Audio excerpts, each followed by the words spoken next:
Thank you for joining me today. Juliet is sad that she's not here, but she's doing something really cool in California.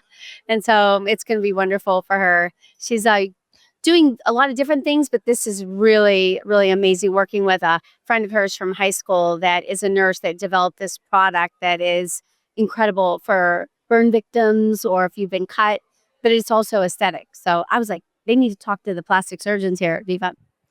Yes.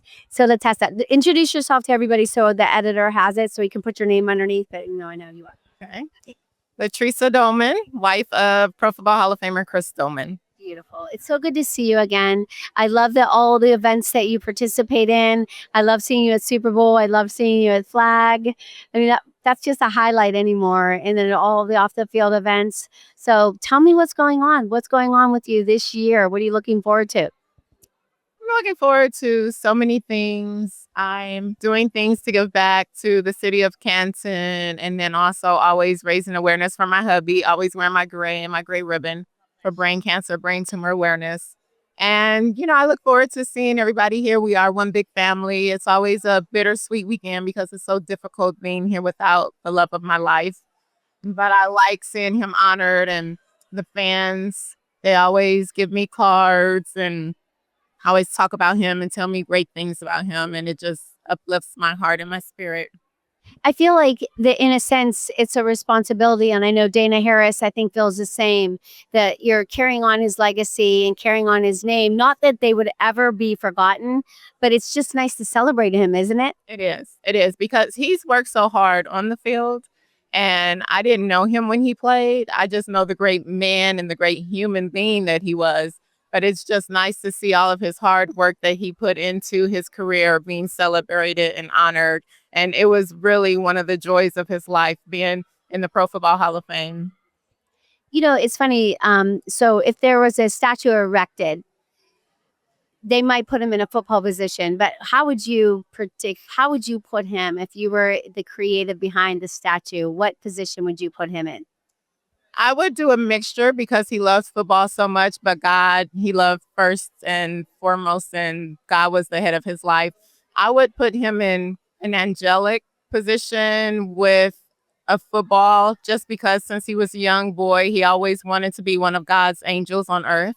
And I always would tell him, you are one of God's angels on earth. He was just such a kind, giving man. So that's what the statue I would put him in. That's an interesting conversation. So that you guys would discuss that. And what did he just mean he wanted to do for others and be good? Yes. Yes. It's just like we both have a huge heart of giving back. Like we're both givers and we love giving back. We love community service. We met at an event giving back. And that's just what he meant, like being one of God's angels, not in the sense of an actual angel, but being kind, helping others, giving back, giving somebody the shirt off your back if you need it. And that's the type of man and human being that he was.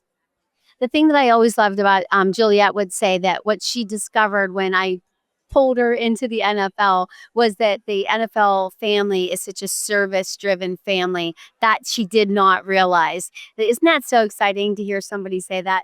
It is. Honestly, the first year when I came to the Pro Football Hall of Fame, I was shocked at how great the human beings are. I know most of the world look at the Hall of Famers, oh, football, just like a lot of people tell me, when they talk about my husband, oh, yeah, he was such a great football player and this and that. And I say, thank you. But I also let them know. And he was an even better human being because I want them to know, like, the man that he was far surpassed the many accolades that he did on the field. Absolutely. The man like behind the game and that inside look that I think lately people are seeing more and more what people are about outside of the game. And that's refreshing, right? It is. It is. I have to tell so many people when they talk about football players, I have to remind them that they're human beings and they have families, they have lives, they have things going on outside of football. Yes, this is their career. This is what they do, but it's not who they are. And that goes for us too. And I feel like, tell me, you mentioned that, okay, so you met after, but you were brought into this NFL family and you are NFL family. And so tell me coming in how that has changed for you and how your perception of that NFL wife, NFL spouse, and how that is like a sisterhood for you now. Yes, it's definitely a sisterhood. I love the Vikings family, the Pro Football Hall of Fame family, a lot of the wives. Molly, that's also a Viking wife and a Pro Football Hall of Fame wife. She literally took me in from day one and was so supportive. And it was funny because both of our husbands know how much we love each other. We call each other sister twins because we're literally almost the same person. And every time we would be at an event, my husband would be like, "There's your sister twin." There, and then Carl would be like, "There's your sister twin." But it's truly a huge family, and being brought in, the perspective, just seeing the inside and the love and support. It really is such a blessing to be a part of. You know, you said she brought you in, and I feel like if anybody would give advice to the current wives right now, it would be bring somebody in, because everybody tells that story that somebody grabbed them and said, "You, I got you." Yeah. Right? And it makes such a difference because when you first come in, you don't really know what's going on or different things. And it just helps to have someone that takes you under their wing and show you the way or tell you how things are going or, and just support you. So I think everyone should do that. And I do the same. When I see new wives coming in, I do the same just to make sure they feel comfortable, make sure they feel loved, supported, know that they can call me at any moment, any hour. I'm here for them. Yes. Well, so like for you, having a platform isn't unique. This isn't your first platform. You've been in the pageants, you have a crown, so for you, I feel like you're probably used to carrying that and the uplifting others, even though you're competing, you seem to compete in an uplifting way. Yes, I do. Because I always know that what God has for me is for me. I'm never in competition with any other woman in any other thing, right? And so I will help women with their walk, give them different posing strategies to help them shine on the stage and do well in the pageant. I'm not concerned about, oh, she may beat me or this and that. I feel like when I step on that stage, I've already won. Whoever the judges choose, that's who they like the best. And I really feel like pageants are won in interview when they can really see you and see your heart. So I do help others when I'm competing because, again, I'm not in competition with them. I'm in competition with myself. Oh, that's so beautiful. Do you do anything and more with the pageants? Are you involved in any way? It's funny that you say that because I do have something big coming up. A lot of people want me to coach them since I won a national pageant, but I always let them know that I can't coach them because I'm actually starting my own pageant system and it's a conflict of interest. But within the next year or two, I am going to start marketing and start taking contestants, but I am starting my own national pageant. That's fantastic. See, I missed this stuff that was happening. Yes. Because I'm feeling like when I mentioned it, it was like that's so much of who you are. It's so much a part of you that it feels like you can't. That never just goes away. No. I might sit for a second, Yes. and you devoted your time to your husband Yes. and to his career and to what he's doing. But now I think that, and your own. But now it's like, okay, that's Yeah. coming creeping back in. Yes. No, that's true because I literally dropped everything when my husband got diagnosed with brain cancer. I was actually supposed to be in a pageant. I dropped out immediately. Right. And the director, once you drop off, you don't get your money back. Like once you pay, you don't get it back. And she was like, "Are you sure?" I said, "Yes, ma'am. Like my priorities are in order. I'm not leaving my husband's side." At the time, he was my fiance, but I dropped everything to take care of him. But it just now I feel like okay, and it's all in God's timing. So I don't rush things. I'm a perfectionist. I like to do things the right way. I do a lot of research. I want it to be a great experience and sisterhood for the pageant ladies who come and compete. Is it going to be in the Ohio area? It's going to be in Atlanta where I live. Atlanta. Oh, that'd be fantastic. Yes. I'm putting together, of course, there's going to be community service. A lot of people don't realize, a lot of people, when they look at pageantry, they just look at the external beauty or, walking in swimsuits and think that it's really just, surface level, but it's not. There's a lot of very intelligent women. There's a lot of community service, a platform. So we are going to give back to the community of Atlanta, do tours and things of that nature. Yeah. So I'm very excited. There's so many NFL women in Atlanta that will want to support you and just kind of like get involved or help in any way. Also, just put a word out. All you have to do is say so. Oh, I would love that. Yes, we definitely will. I'll get it out and soon. right now I'm in the process of trademarking everything, designing the crown. So all the crowns are going to be designed by me. And of course, there will be an inspiration of my husband. And he was very supportive of my pageantry and everything. But I'm very excited about it. I'm so excited to you. Thank you. Thank you for sitting with me. Yes, thank you for having me. Keep going, man. You too. I love you. Thank you for joining us on YNS Side with NFL Thread. And are you so happy to be back to the Hall of Fame? I am. Every year it keeps getting better and better. And it's so beautiful to see the legacy, the history being embraced. I mean, it's beyond our expectations. Beautiful. For the audience, can you introduce yourself and let everybody know when you got into the Hall of Fame? Yes. My name is Monique Brown. I am the wife or widow of the late, great Jim Brown from Cleveland. And he went into the hall in 71. I was actually born in 74. So I was like, I wasn't even here when he went in the hall. But just an incredible legacy, an incredible man. And I'm so honored to be here to represent him and our family. Monique, thank you so much. And, it's interesting because I was talking to Latressa, talking to Dana, and you guys being here with your husbands, God bless, to represent them, to continue their legacy. What does it mean to you?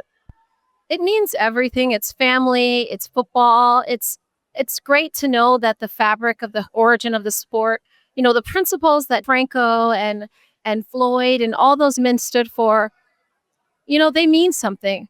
Football was more than a sport. It was life.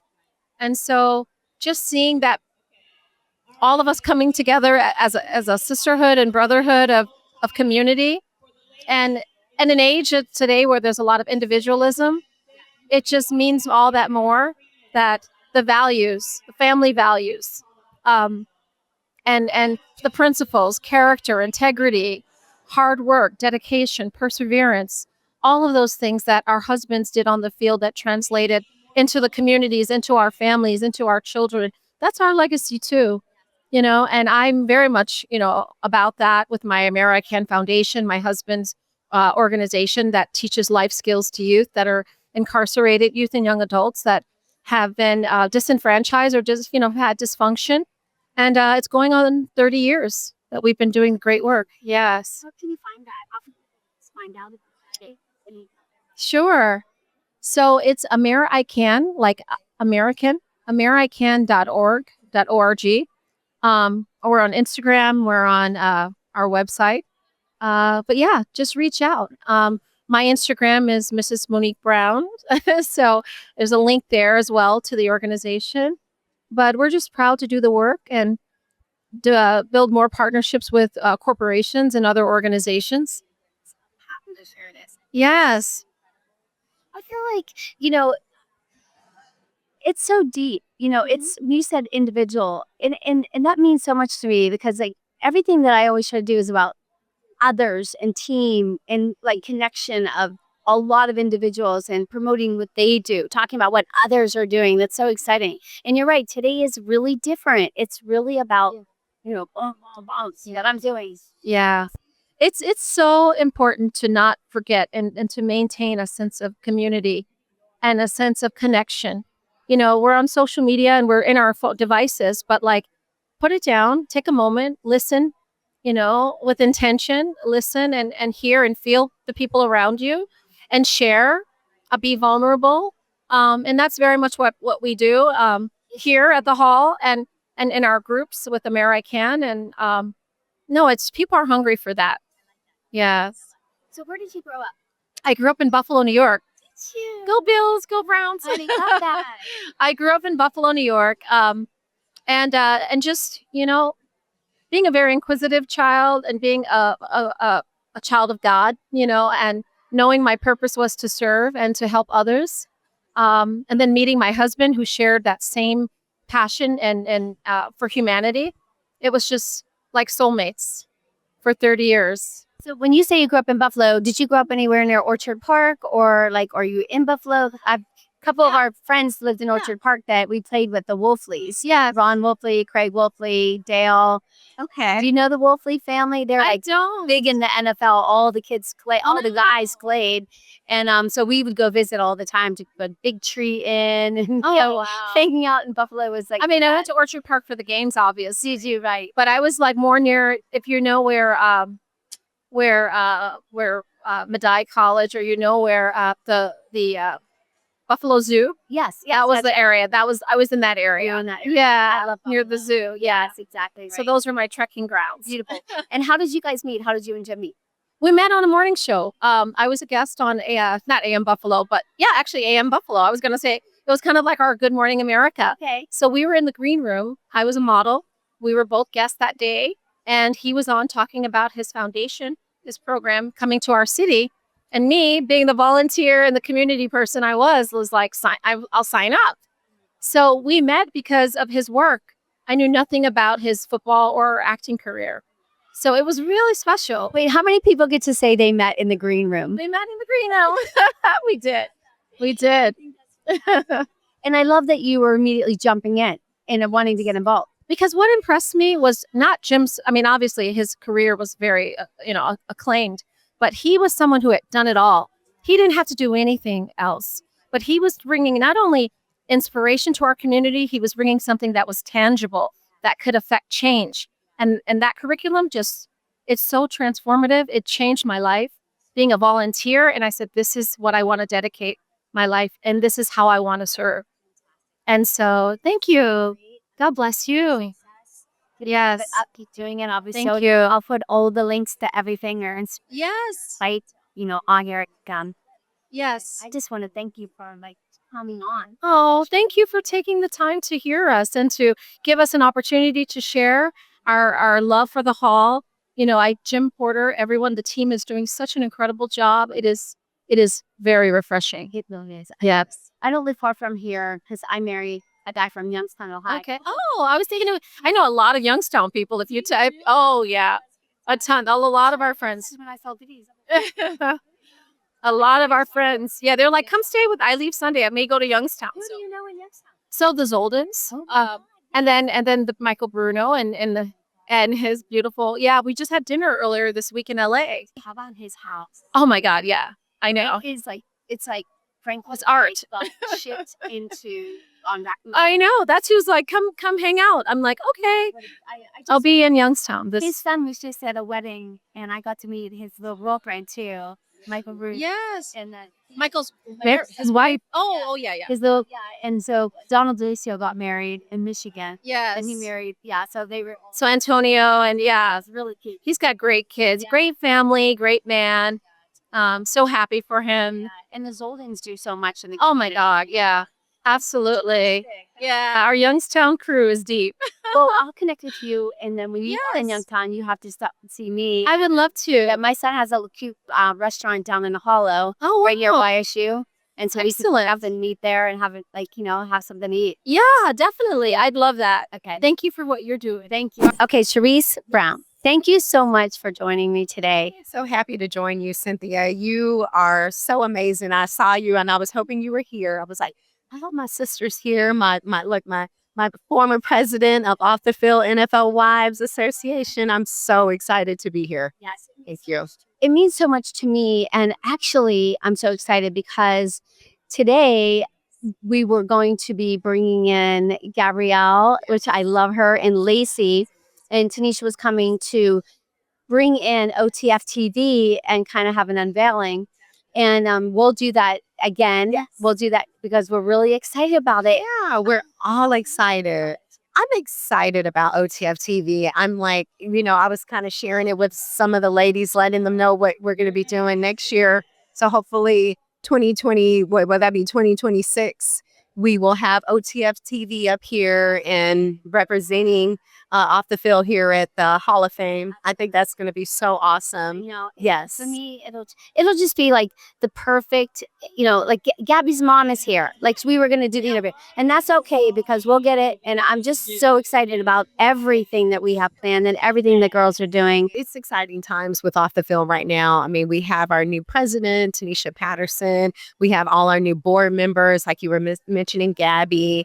So many of those ladies are awesome. Alicia, McKenzie. I mean, I can just name them all. Kristen Presley. It's just our new group of ladies. They're just bringing all that energy and just excitement to Off the Field. We love it. They're motivated. They're driven. I mean, we have all these new initiatives that we're doing. I know with Dr. Hagar, what she's doing with the swim initiative, with YMCA, partnering with YMCA, on the road to, what is it? The Olympics coming up and, just exciting things. We're doing USA flag. I mean, the list goes on and it's exciting, to see Off the Field just growing in those directions and progressing where we're going along with everything that's happening right now. Really, being prevalent in this system where people are seeing all the things that women can do.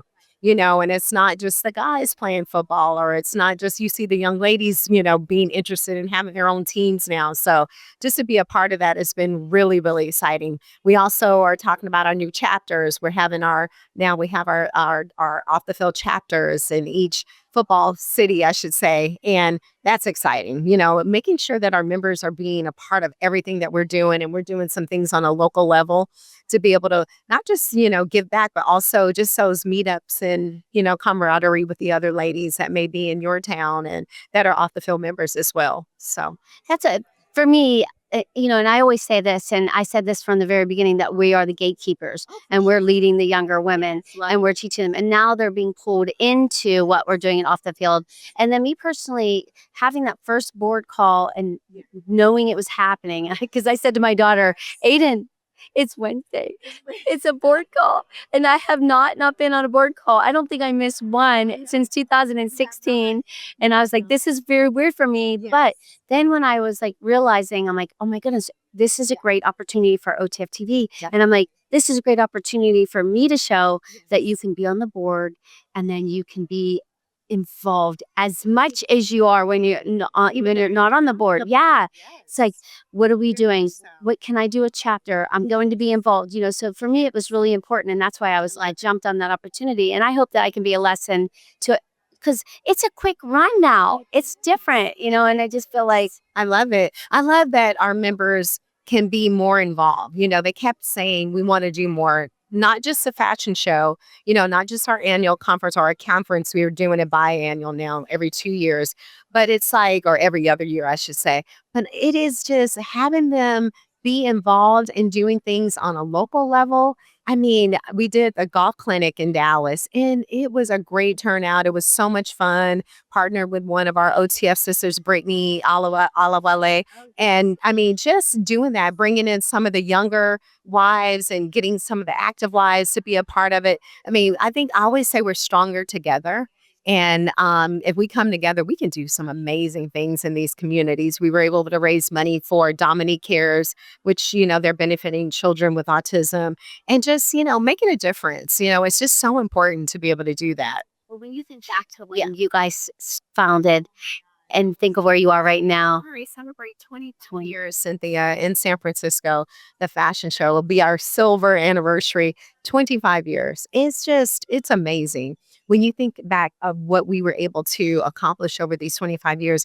But all of us together, we wouldn't have been able to do this if we wouldn't have had that whole sisterhood coming together, doing the fashion shows, doing the conferences, everything that we do. And we all do it together.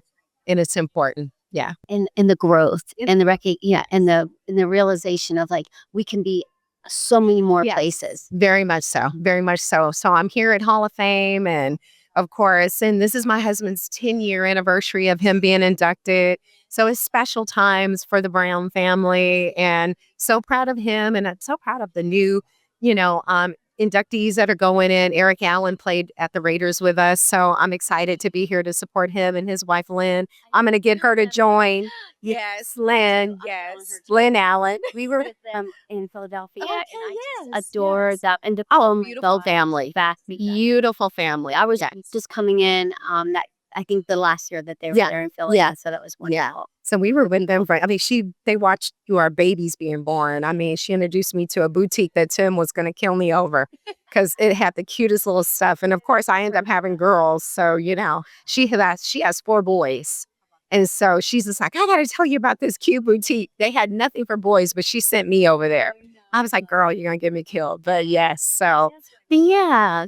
But you have a OTF family. Yes. You have the NFL family. Yes. Hall of Fame family. Yes. You have this, everything that you do. It's so intimate, and you jump in, and you know everybody Yeah. so well that is in your community. It's I love that. important. It's important. I think I love our sisterhood. I love that we have this. I have my OTF family, like you said, my Hall of Fame family, your NFL family, but we all come together and we all are here to support each other. Yes. Do you remember we always said, just keep doing what we do, and don't worry about what anybody else is doing. And just focus on what we're doing. Yes. Service, sisterhood. And I mean, it has really, really just been a blessing. I'm so grateful, truly. Yes. We'll get on the Okay. Thank you for joining me today on YNS Live with NFL Thread at the Hall of Fame 2025. Can't believe it. Tell me about your brand. I had the beautiful opportunity to hear you speak, but please introduce yourself and introduce your brand. Yeah. Well, first off, thank you for having me. So my name is Michael Serpilla. I'm the CEO, co-founder of a company called Society Brands. So we are a functional health and personal care consumer products company that's dedicated to clean and toxin-free living in, on, and around your body. So think of vitamins, supplements, organic skincare products, air ionizers for your home. There's a lot of toxins in the world, especially with what we put in, on, and around our bodies, like in our actual household. People don't actually know it. There's like 90,000 toxins out there. And what Society Brands does is we provide products for consumers for their household that is healthier for them. Beautiful. I would imagine young families would be a target, right?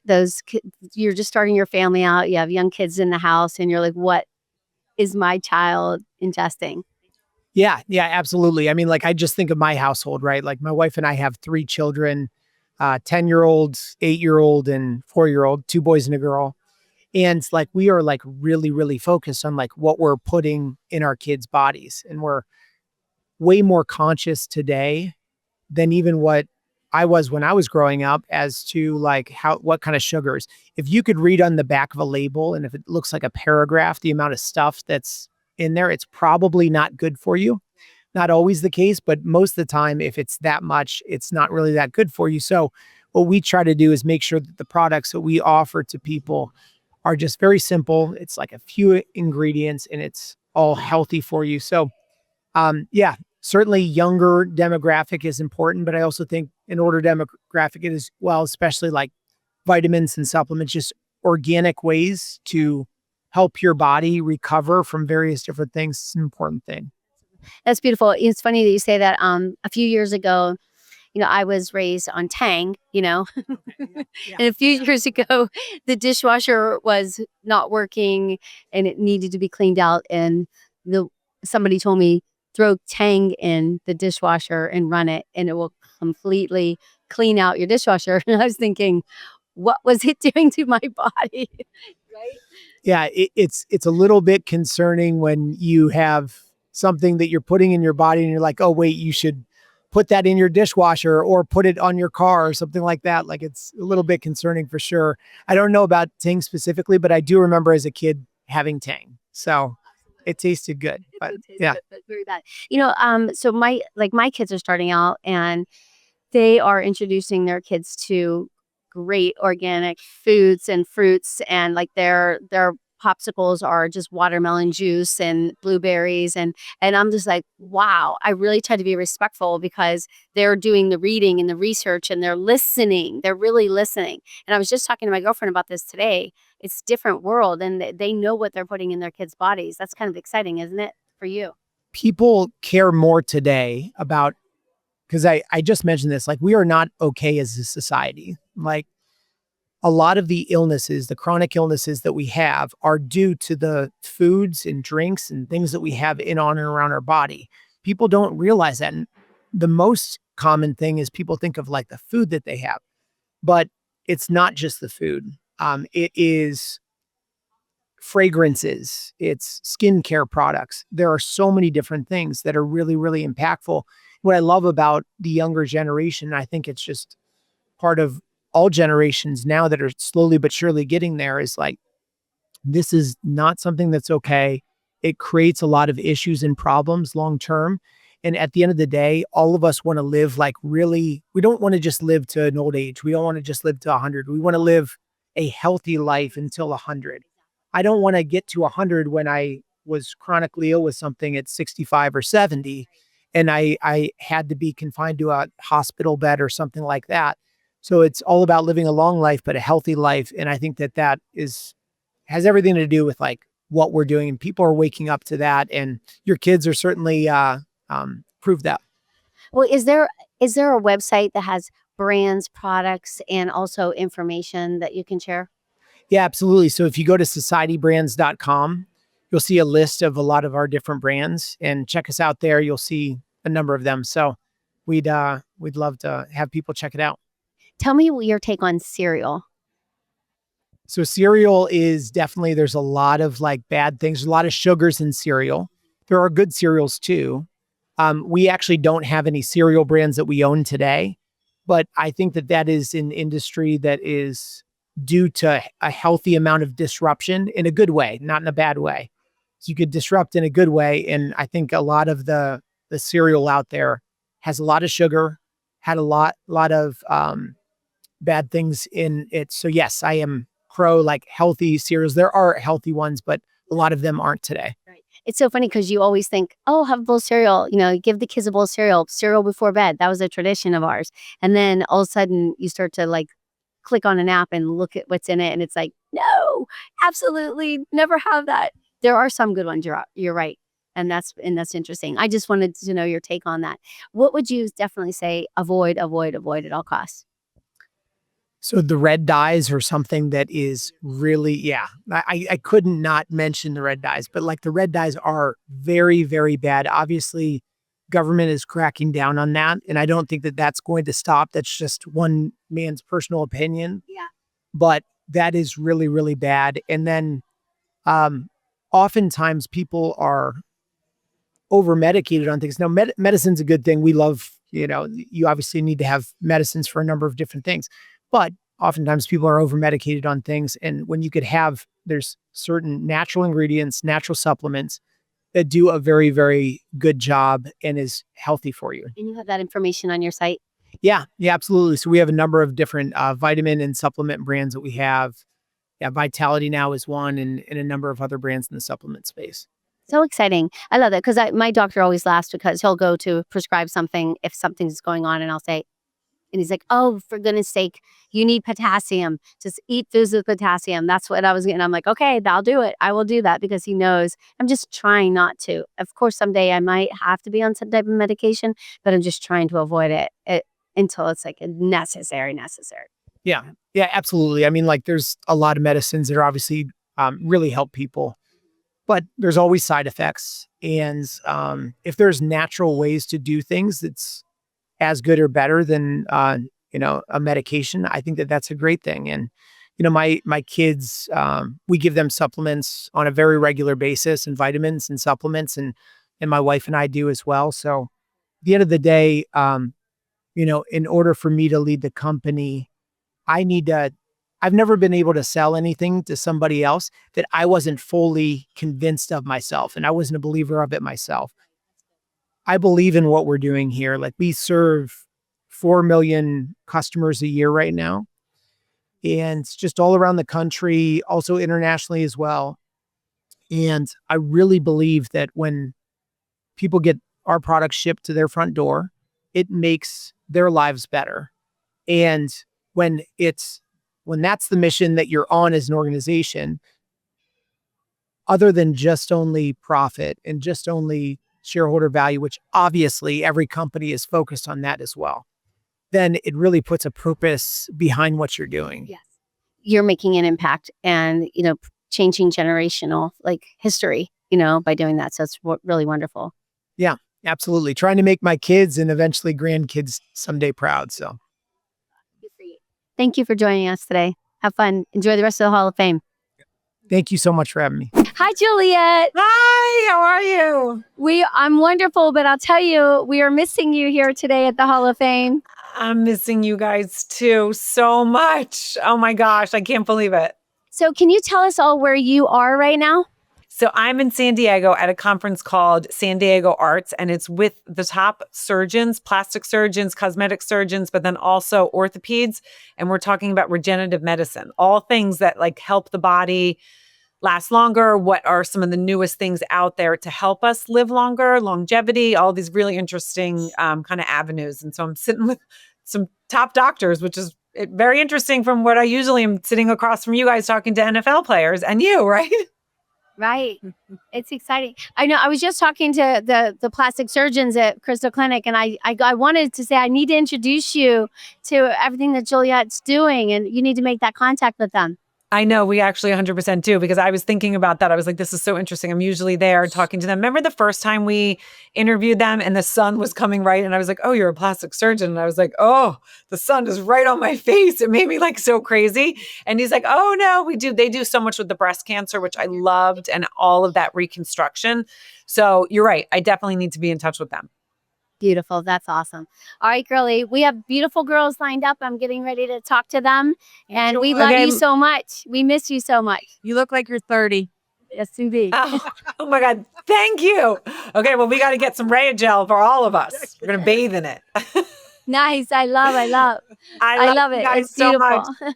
Bye. I'm so proud of you. Bye-bye. Bye-bye. We just had the most wonderful conversation about Crystal Clinic being here. Now, I was here the first year that was the title, the first Mimosa Bar year that they came. So now this is like the third year, but 5 years as a sponsor. Tell me what this means to you, this event.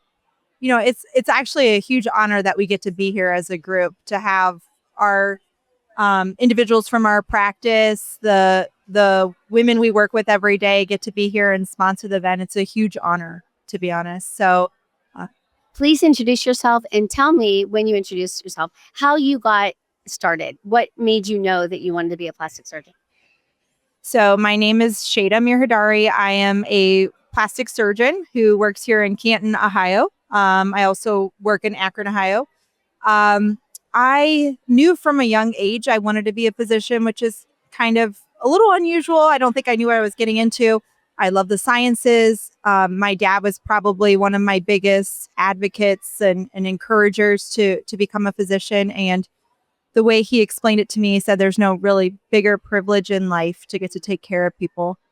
So How old were you when did you know?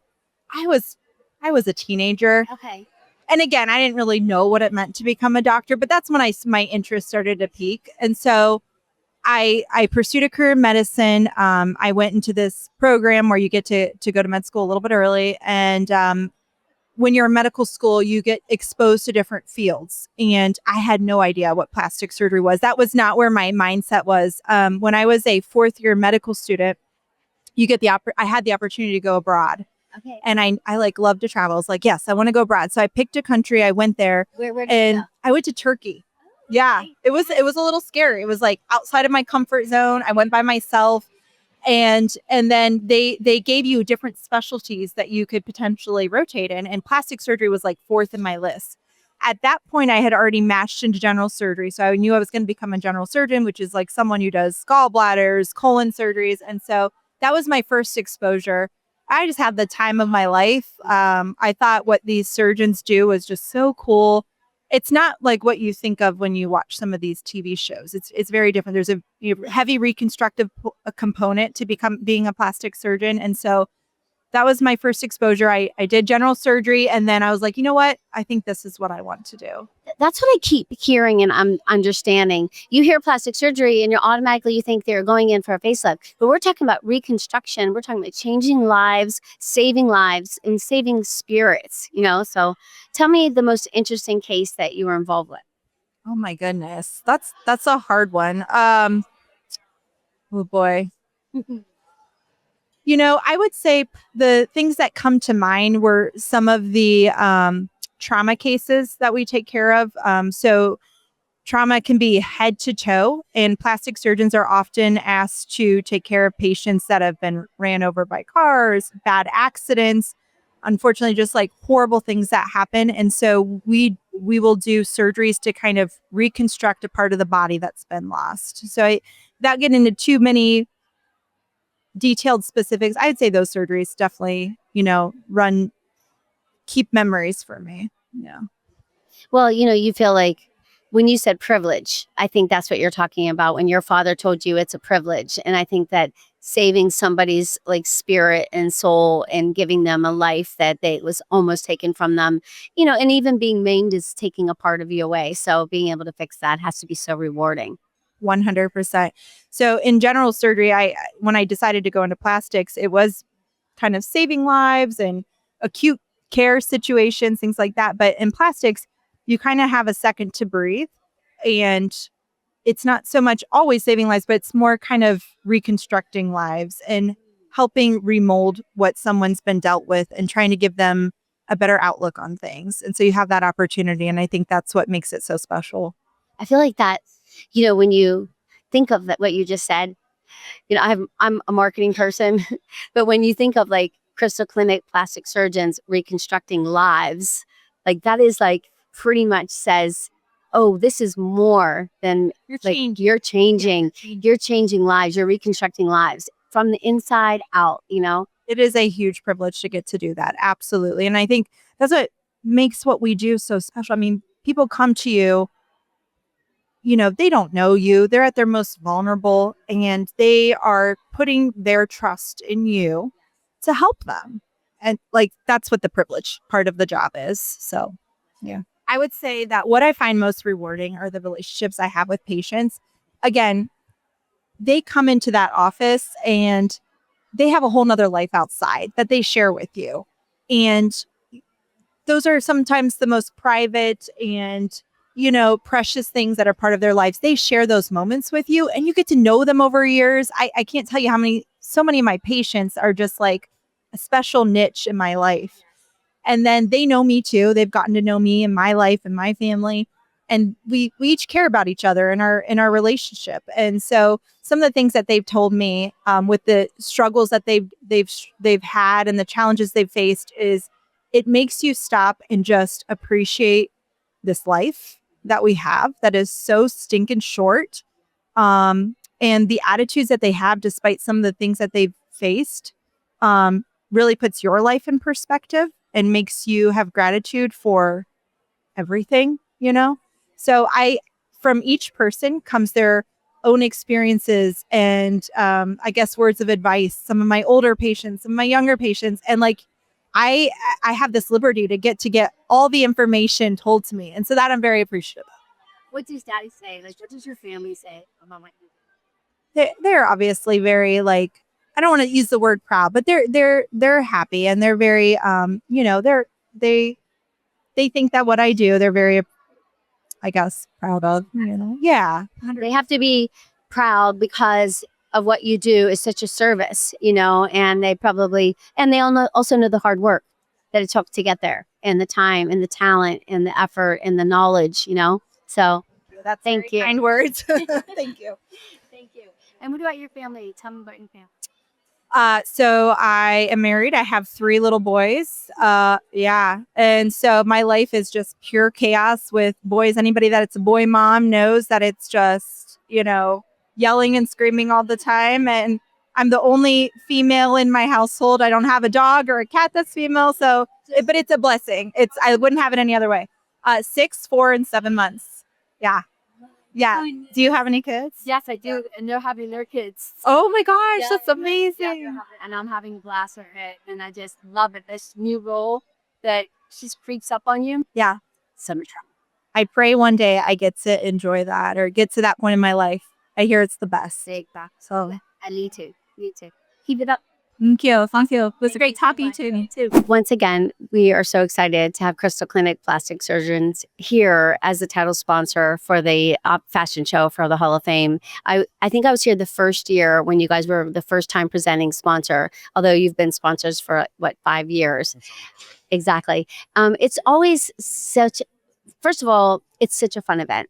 And what you guys bring is the mimosa and the fun party and the bars. But really, the information, every time we sit here, we're in awe of everything that you guys do. So please introduce yourselves for our listeners. All right. Thank you, Cynthia. Yes, this is easily our favorite event of the year, too. And we were really blessed with beautiful weather today. My name's Dan Yoho. I'm a plastic surgeon with Crystal Clinic Plastic Surgeons.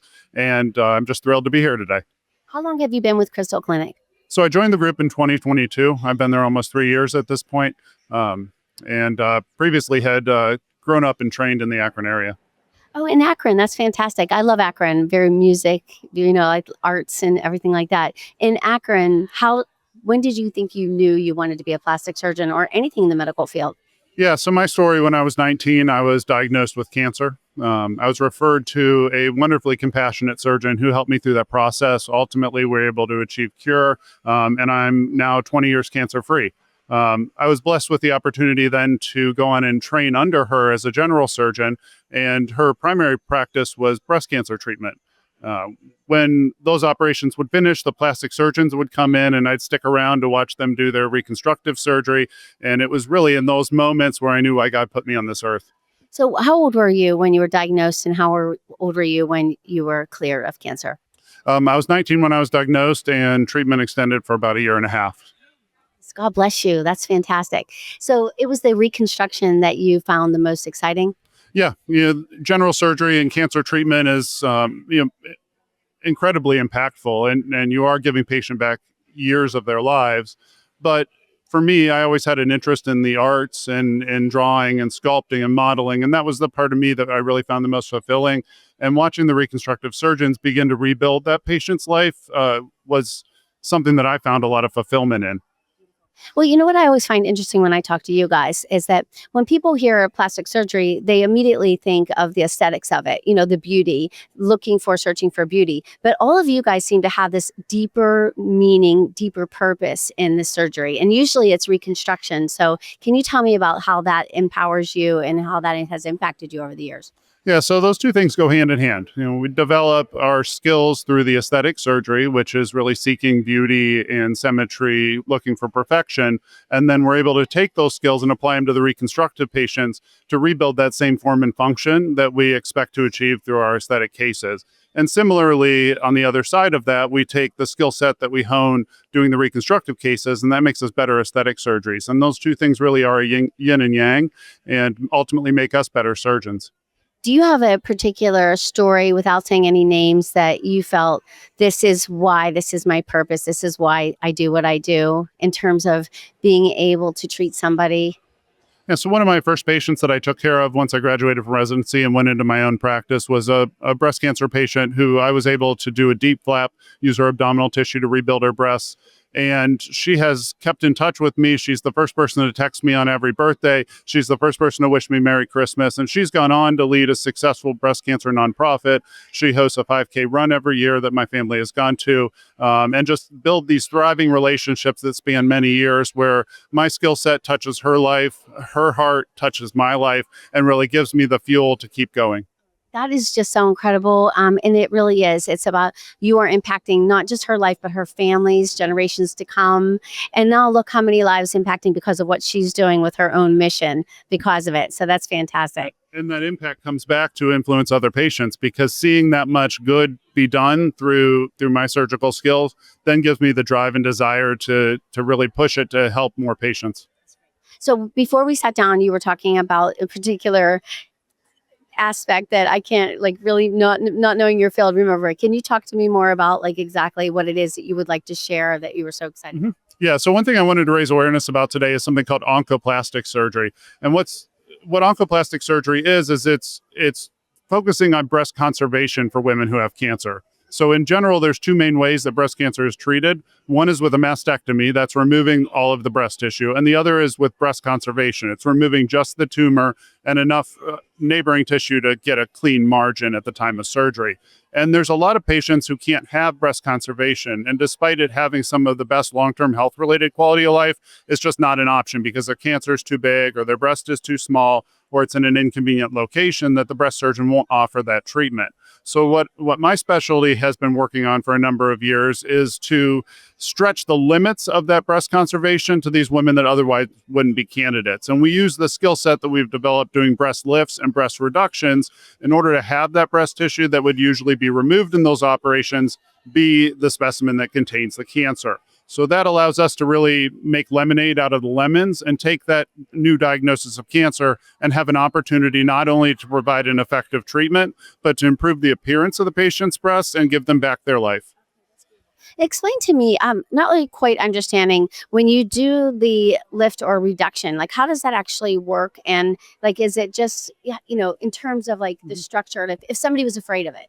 Yeah, so when we're doing a breast lift or reduction, we're doing a couple of things. One is we're repositioning the nipple. Oftentimes, as time goes on, the nipple will move down on the breast, and women aren't happy with that appearance. It gives it an aged appearance to the breast. The second thing is we're tightening up the skin on the breast to improve the shape. And then we're working to resolve natural asymmetries. We always say in the office, they're sisters, not twins. Breast asymmetry is incredibly common. In fact, perfect breast symmetry is rare. And when we do these operations, whether it's a lift or a reduction, we're trying to improve the symmetry that that patient has. That's interesting. And for a lot of people, you're right. You have to feel good within your body. And if you can do something that is so skillfully done today, I think that would probably eliminate the fear for a lot of people. So I just wanted to mention that because I do think a lot of people want to do it, but they're just a little bit afraid to do it. Yeah, those wouldn't be operations that I would be afraid of. Typically, when I see patients back at 2 weeks, they report having zero pain. And one thing that's always shocking to me is when I'll go check on my patients an hour or two after surgery, many will already have pain relief in their neck, back, and shoulders that they weren't expecting. The reduction patients, we know that that's going to happen because that's the reason they're seeing me in the office. But what's shocking is when the patients who come in for a lift tell me that neck, back, and shoulder pain, migraines, other symptoms that they've had for years and did not attribute to their breasts actually got substantially better. That is fantastic. I know.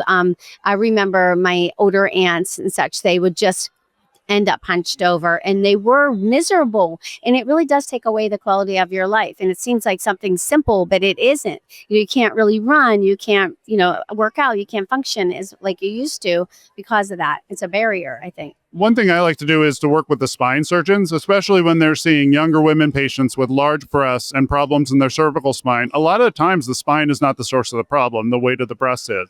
And I try to raise awareness. We're a multi-specialty orthopedic group, so we have a number of fantastic spine surgeons. And I try to bring that to their attention that if they see these women, with size D, double D breasts that are coming in for cervical spine surgery, send them to my office first. Let's work through a physical therapy protocol. Let's talk about and discuss breast reduction and see if we can get an improvement that ultimately saves them surgery on their spine. That is fantastic. What else do you do that you would like to, what's new in your world that you just are so excited to share? So I think the trend in plastic surgery is moving towards less and less invasive procedures. I think that's beneficial to patients because they have less downtime.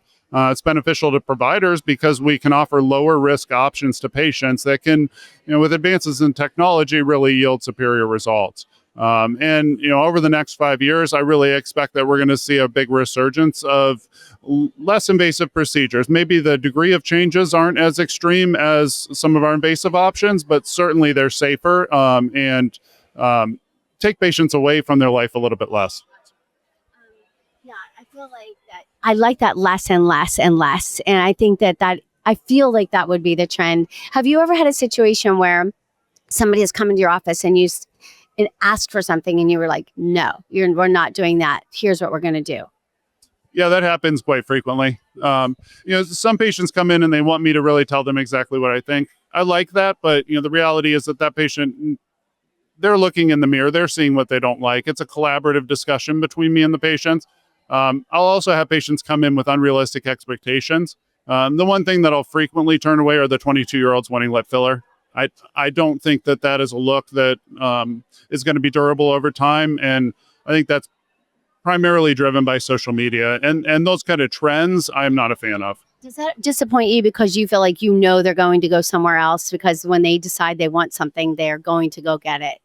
I don't know that disappoint is the right word. I do know that they're going to go somewhere else. They're going to find somebody to do it. But, I take that 15, 20 minutes that I have with them in the office and try to educate them on the risks and benefits of those treatments and try to give them a good idea of why they're beautiful and why that is perfect the way it is. And part of what I do is helping people look the way they feel. The other part is making sure that people know that, oftentimes their concerns are a bigger deal to them than they are to somebody else. It's a little bit of therapy when it comes to that. I mean, I feel like anybody in these situations, whether it goes from a plastic surgeon to, a coach or a hairdresser or a esthetician, it seems like we're always trying to encourage the inner beauty and to the eyes to see the beauty that exists. But it is nice to be able to tweak. Yeah, and I think that's the best thing about my specialty is because I see a lot of beautiful women all day, every day, and sometimes there are some minor things that bother them that we can do something about. Sometimes they do just need a dose of encouragement and positivity, and I think that builds a relationship that lasts for many years. Wanted to ask you about today. What does this event mean for you? Hi, Dana. Dana Harris, love you. What does this event mean for you today to be here at the Hall of Fame and here being able to have conversations with some of these dynamic NFL women that are here celebrating, but also participating in something that you guys have really grown into quite an event, from not just the luncheon and fashion show, but the pop-up shopping and the mimosa bar. What does today mean to you? Yeah, so I think today is a day about community. Certainly, we're always blessed with a beautiful day, Canton's most beautiful women, and really an opportunity to get out in the sun on a Friday and have a lot of fun. For us, this is really an event that's about awareness. We try to consistently bring attention to breast cancer treatment, to our Pink Runway, which is our annual fashion show that we host for survivors, and then really to just have a great time. Thank you so much. Now, where can Sadie, I know because I've been on your site many times, but can you please share the site and the new information where Yeah, so the best place to find us is crystalclinicplasticsurgeons.com. We recently opened up patient self-scheduling. So if patients want to come in and talk with one of our surgeons, they're able to schedule through that portal. And then patients can find us in the office. We're there Monday through Friday with a smile, happy and ready to help. Thank you so much. Thank you. Talking to you. Pleasure talking with Take you care. as well.